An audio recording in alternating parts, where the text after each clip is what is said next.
Hey folks, BrickSidious here, back with another LEGO Star Wars video. I'll be comparing the older and smaller Jabba sail barge to the newer UCS one and talk about some of the differences. First, we'll start out with the OG here.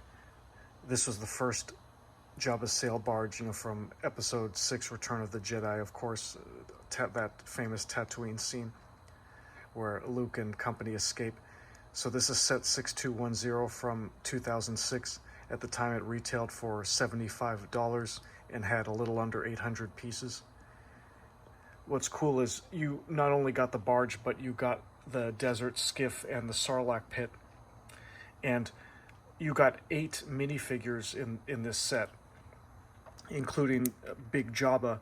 So I'm not sure how inflation would be, over 20 years, but I think that's a tremendous deal. And looking at it, it's very cool. It's kind of like a grimy, grungy, like gangster barge. It's not meant to be sleek and beautiful, so I think it gets the job done. All the figures from Episode 6 are there, and then you can open up the barge, and kind of Jabba's leisure area with Slave Leia. Some cobwebs there. Yeah, this one doesn't close easily. And then the windows are, all these little kind of bracketed with clips, these little tiles there. And then you can open up this part of the ship, and it's like a dungeon or some sort of cells and I guess a kitchen, all these slimy, disgusting things to eat. And then the bow of the ship is nothing. It's these, you might recognize these from classic Lego Pirates. They're inverted, to make the downward slope of the nose, where it's usually the other way around for a pirate ship.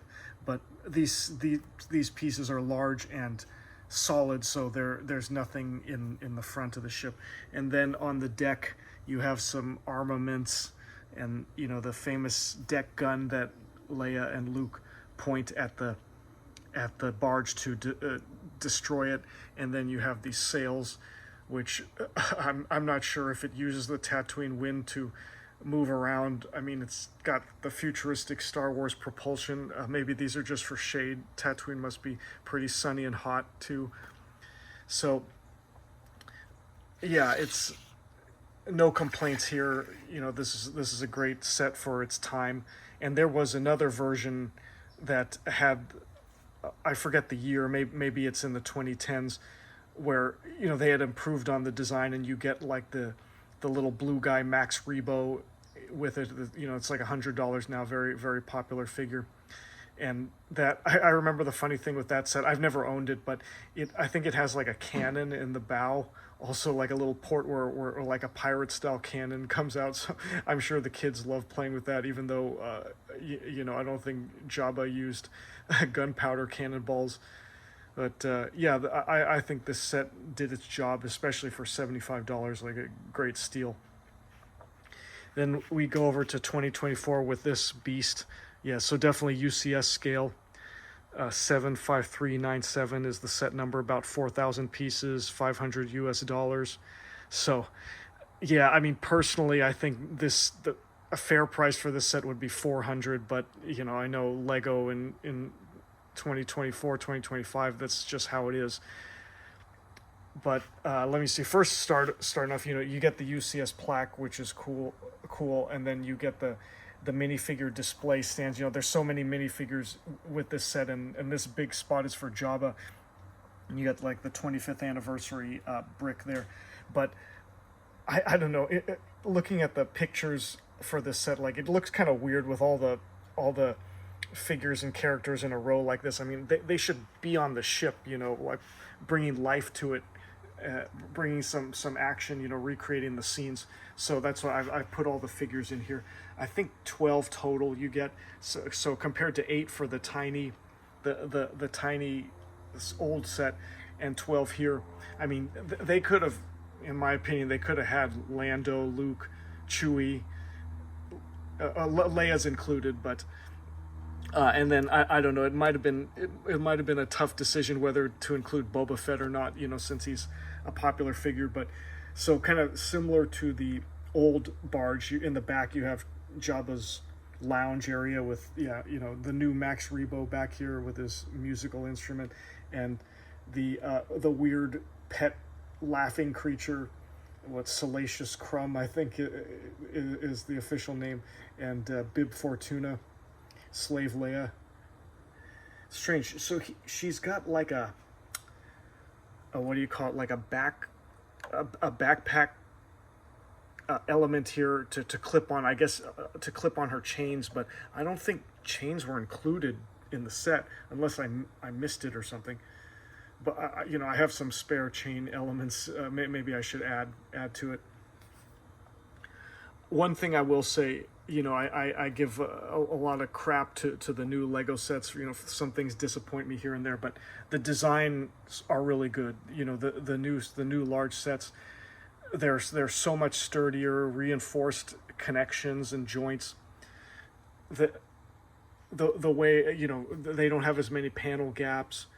Like here, I was wondering what these pieces are for. These little rubber pieces that kind of provide like a I forget what it's called, some sort of Technic joint there. It's meant to receive these pins from these plates, so that this panel just sits well and keeps the angle and is secure. So yeah, I'm very, very impressed with that. I don't have any complaints there. Yeah, you can see at the top, deck guns and R2 serving drinks. And then the middle section, yeah, just like the old sail barges, the kitchen. And with stairs up to the deck here. And then the front is what's new here, with all the extra real estate this set has. You have the dungeons or jails again, but you actually have like the cockpit, which we never see in the movie, but it's kind of interesting to imagine here. Jabba's minions piloting the ship. And if we turn this around, there's you can open up these panels on the other side too, but there's nothing. There's just a back wall. It's kind of like you have like these rooms that are like dioramas inside. So the back wall, there's nothing to see on the other side. And these sails, I don't know, you can see, maybe this is more close to canon. I haven't seen the movie in a while, I forget. But, these sails are more elevated from the deck at an angle. So you can still see the minifigures and the decorations that are up here and move them around. But here, unless I built it wrong, no, I didn't have any leftover Technic parts for the masts here. I guess this is as low as the Lego intends for the sails to be this low. So you really have to, you can tell, like, angle the camera or your eyes down so you can actually see what's going on the deck. Because if you look from up here, it's very concealed. But and then the cool thing is, yeah, the barge is floating because it has these little 3 Technic feet here that keep it like an inch above the table or whatever surface you're on. Yeah, the build did a really good job with these slopes of the different panels around the vessel, and even has this back area. Yeah, I guess maybe the skiff docks over here and transfers people back and forth. It was pretty interesting, like, yeah, pretty easy build, like. You go the first many bags are just the Technic skeleton, and then you build up from there, and then the middle of the build is just doing all these panels, which is kind of repetitive. But I think, yeah, probably the funnest part is before the panels you're building the interior rooms, so that's cool. And then these gray deck pieces fit on top. There's like a gap. I don't want to try to open it up here and mess up everything. Oh, okay, here, yeah, it's pretty easy. So kind of like a modular or something, it opens up and then you can see the rooms from the top. So yeah, no stud connections or anything. It's just that it's put together with gravity, and these little notched areas here to make sure that the deck, it fits in the proper place. So yeah, there you have it. 20 years difference, but huge price difference, huge size difference. Each one has its pros and cons.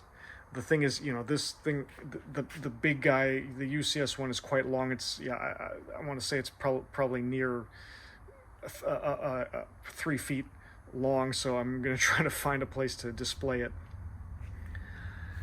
And yeah, there you have it. So thanks for watching. Hope you enjoyed it. I will see you next time, and may the force be with you.